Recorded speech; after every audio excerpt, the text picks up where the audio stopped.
Today's date is February 5th, 2021, Friday. Happy weekend, everyone. For those of you who don't know who I am, my name is Dermot Pomeroy. I am a husband, I'm a father of three, and I'm also a small business owner.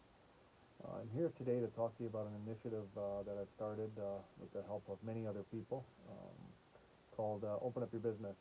We have a website launched right now. It's openupyourbusiness.ca.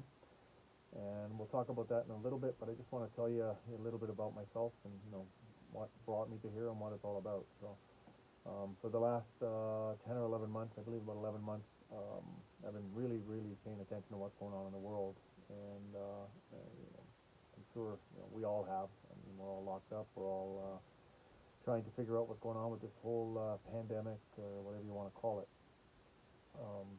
So over the last 10 or 11 months, I've been really following and paying attention and looking into as many things as I can and trying to find out as much as I can about it.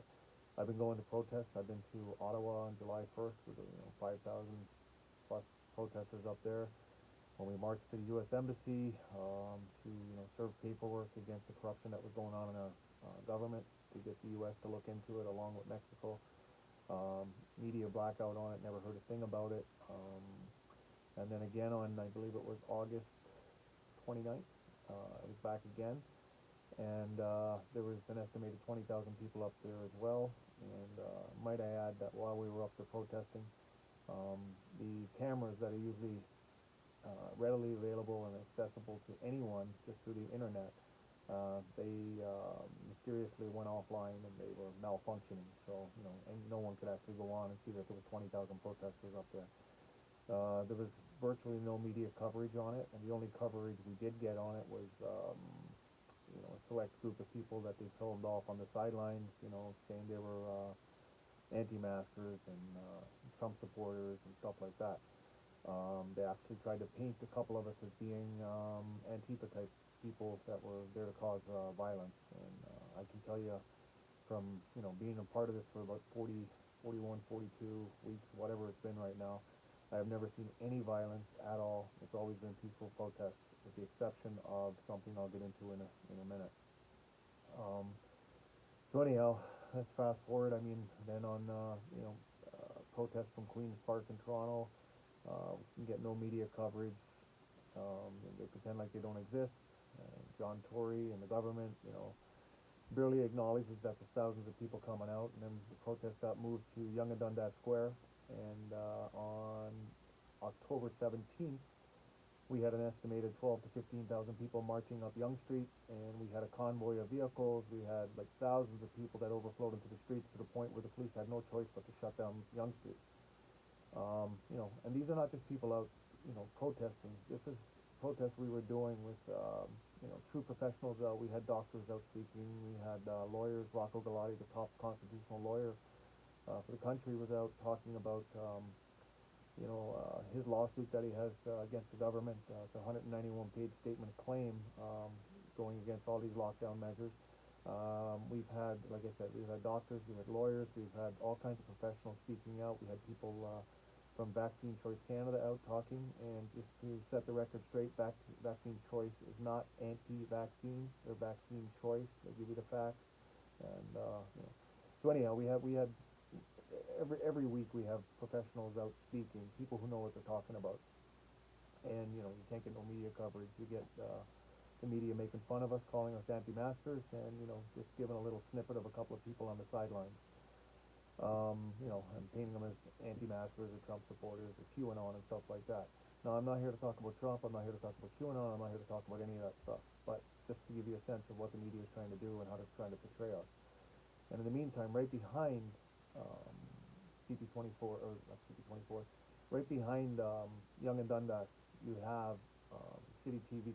All they have to do is turn around, point the cameras out the windows, and they'd see, the 12, 15,000 people that would be there. But they won't even come out and report us because they've been told not to come out. They don't want the general public to know that there's a big uprising and that people are not happy and that people are questioning the narrative. So anyhow, let's fast forward a bit. That's been going on for the longest time, and then finally, a few weeks back, they decided they just wanted to shut us up. So they brought out the hired guns, and hundreds of police officers and, paid correctional officers come out, and they basically just start bullying us and arresting us just for nothing. Not even allowed to peacefully assemble, and then violently taking people down and arresting them and detaining them with unjust cause.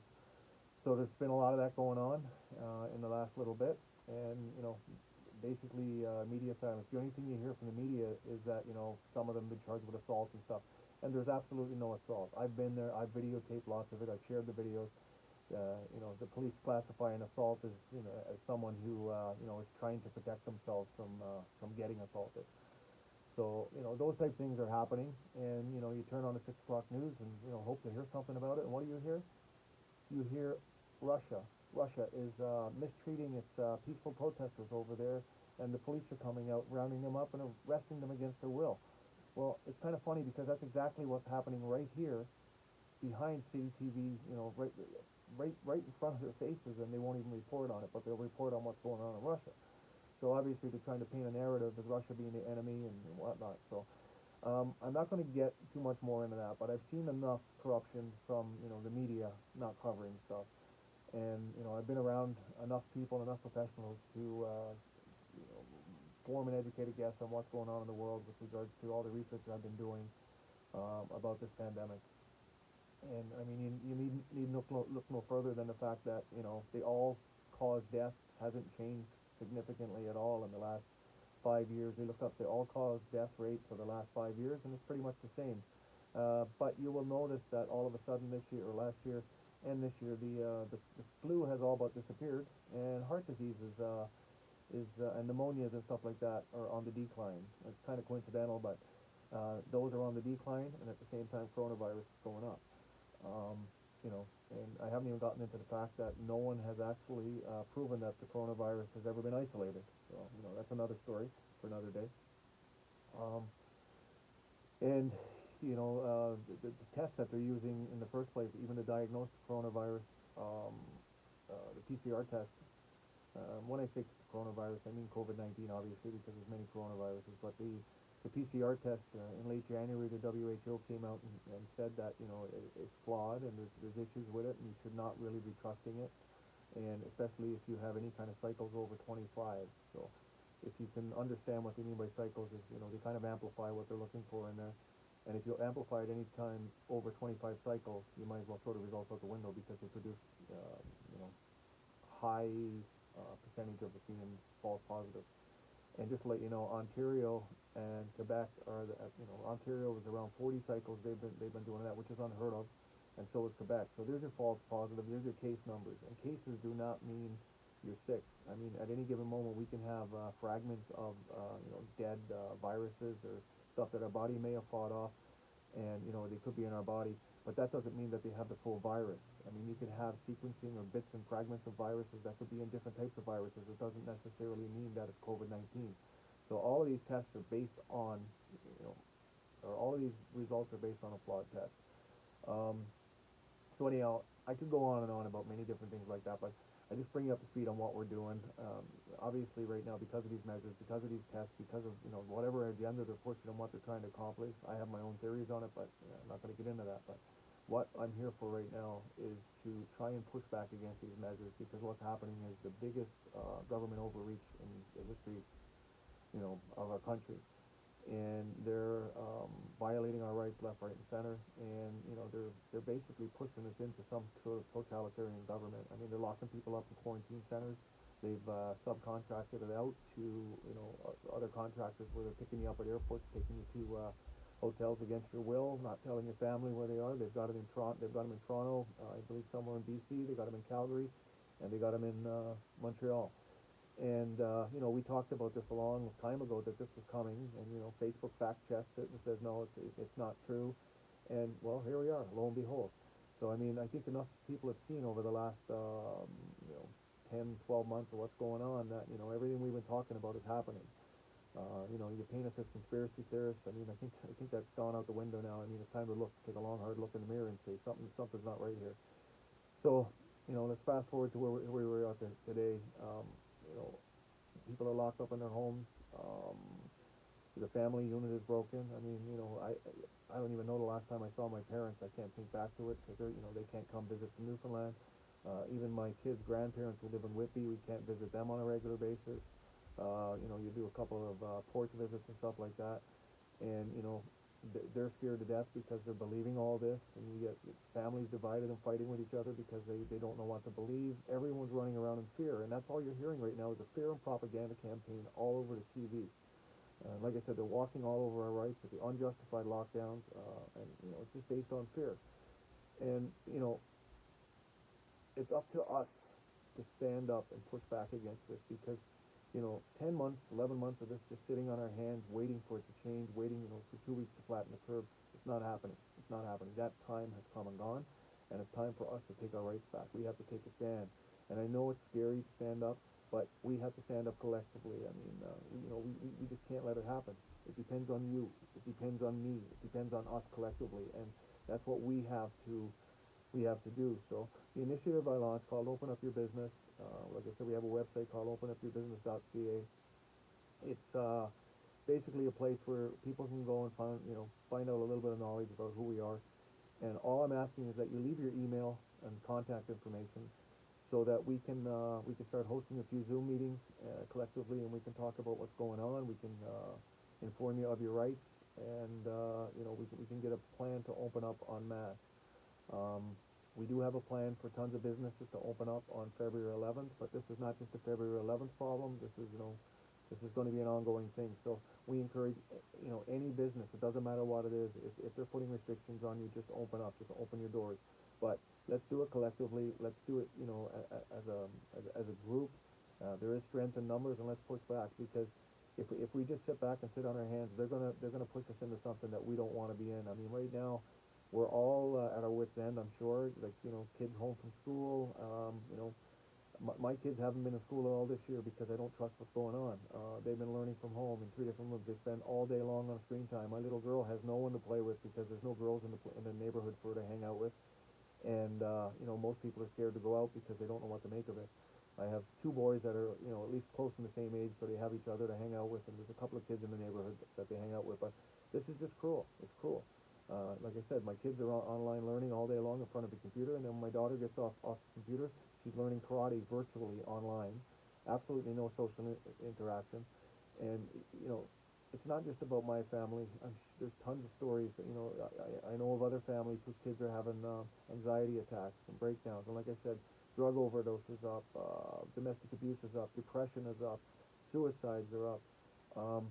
There's the pandemic. I mean, the solution can't be worse than the problem to begin with. So, and these government officials don't care. They have an agenda at play, and I don't know if they're compromised or what's going on, but they are pushing an agenda, and they don't care. They're not missing any paychecks. Some of them are actually getting raises, and they're telling us to stay at home. Meanwhile, they're taking trips all over the world and doing what they want. Different rules for them, than us. And let my kids go skating down at the little storm pond down there, and all of a sudden bylaw officers are showing up telling them they can't skate. It's like, enough is enough. It's time to push back and say, you know what, bugger off. We're going to open our businesses, and we have a right to do it. And just to let you know, we do have some foundational knowledge on common law. We also have foundational knowledge on other, just regular law. We're not trying to push just a common law initiative here, so don't take it the wrong way. We're just looking to get a bunch of like-minded people together so we can talk. We do have some paralegals that are helping us out. We do have some lawyers that are helping us out. And, a lot of people think that the Constitution is the be-all and end-all, and the Charter of Rights and Freedoms is the be-all and end-all. But what a lot of people don't know is that the International Acts and Covenants on Civil and Political Rights exist, and those are written into our Constitution, and Canada has agreed to honor those, and they are written in our Constitution. The Constitution Act of 1982 was amended to include those, or not, it was amended, and those are in there, so we can draw on those rights. And even the Emergency Measures Act, even in that, it says that it cannot violate, it cannot abridge those rights. Those are inalienable rights, those are fundamental rights, those are natural rights, just like natural law. They exist, and all we have to do is draw upon them. It is written into our Constitution. So, Anyhow, once again, I won't drag this on. It's going on 15 minutes here now. I was trying to keep it under 5, but obviously I had a lot to say. We beg you guys, go to the website, openupyourbusiness.ca, just register. There's no money involved. If you want to donate, fine, that's great, you know, because we got to pay for signages and stuff like that, but we're not asking for money. If you can afford it, drop us a few bucks. But go there, register, and then we have your contact information, and we'll communicate with you, and we'll get some Zoom meetings together. We'll get talking, and we'll figure out how to battle this together. Like I said, you know what? This depends on all of us. So I'll leave it at that. Go and register. Openupyourbusiness.ca. Thank you. Have a great day. Bye bye.